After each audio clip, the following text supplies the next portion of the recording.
Bonjour mesdames et messieurs et bienvenue à Perspective. Je suis Francis Denis. Commençons tout d'abord par des nouvelles en provenance du Vatican. Hier, le pape François présidait à la récitation de la traditionnelle prière de l'Angélus, place Saint-Pierre.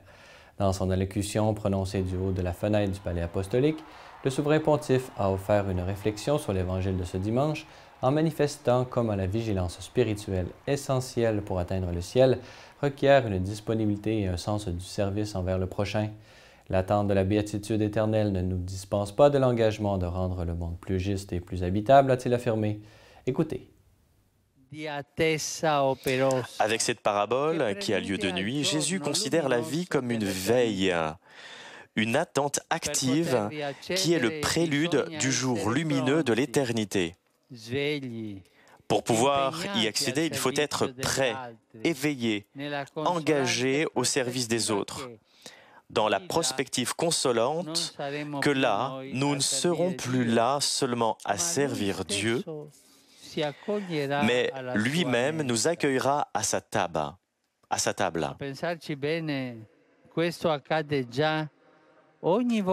En y pensant bien, cela arrive déjà chaque jour lorsque nous rencontrons le Seigneur dans la prière ou lorsque nous servons les pauvres, et surtout dans l'Eucharistie, où lui-même prépare un banquet pour nous nourrir de sa parole et de son corps. La seconde parabole a comme image la venue imprévisible du voleur. Ce fait exige une vigilance. En effet, Jésus exhorte: tenez-vous prêts, parce que c'est à l'heure que vous n'avez pas prévue que le Fils de l'homme viendra.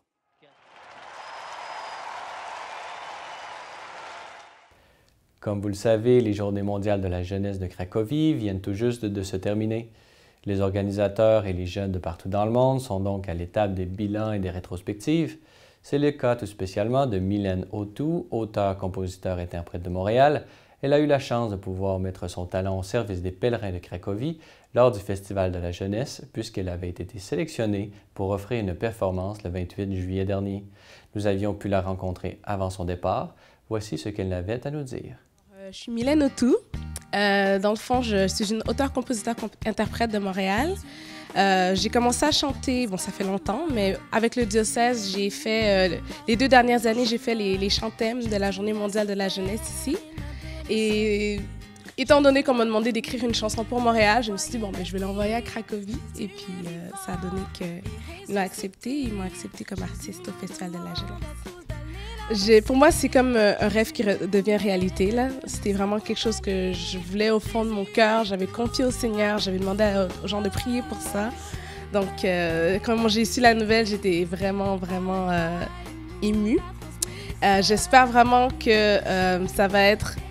C'est tout pour la grâce de Dieu, bien entendu, mais le plus de monde pourra être touché, le mieux, c'est pour moi. C'est mes 3e GMJ. Je suis allée à ceux de Madrid, ceux de Rio et maintenant ceux de Cracovie. Mais les GMJ, c'est tellement une expérience nouvelle à chaque fois que pour moi, c'est comme si c'était des nouvelles GMJ. C'est la première fois que je vais avec le diocèse de Montréal, donc c'est une autre expérience. En même temps aussi, le thème de la miséricorde, Jésus miséricordieux, c'est mon image préférée, c'est mon thème préféré. Donc pour moi, je sens qu'on va beaucoup apprendre. Avec aussi, on va être à Łódź, qui est l'endroit où était Mère Faustine. Donc c'est sûr qu'on va apprendre beaucoup sur sa vie. Est-ce que tu es enthousiaste à aller voir rencontrer le pape François là, directement comme ça? Je trouve que c'est un pape, c'est vraiment une bénédiction pour nous en ce moment dans l'Église catholique. C'est vraiment, il a un charisme dont on avait vraiment besoin en ce moment.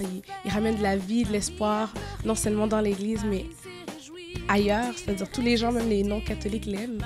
Donc, j'espère avoir la chance de le voir plus proche. Je ne sais pas si je vais pouvoir ou non, mais je suis contente de le revoir pour une 2e fois. Voilà, c'est tout pour aujourd'hui. Si vous avez des questions ou commentaires, vous pouvez m'écrire à l'adresse qui apparaît à l'écran. Merci d'avoir été des nôtres. À la prochaine!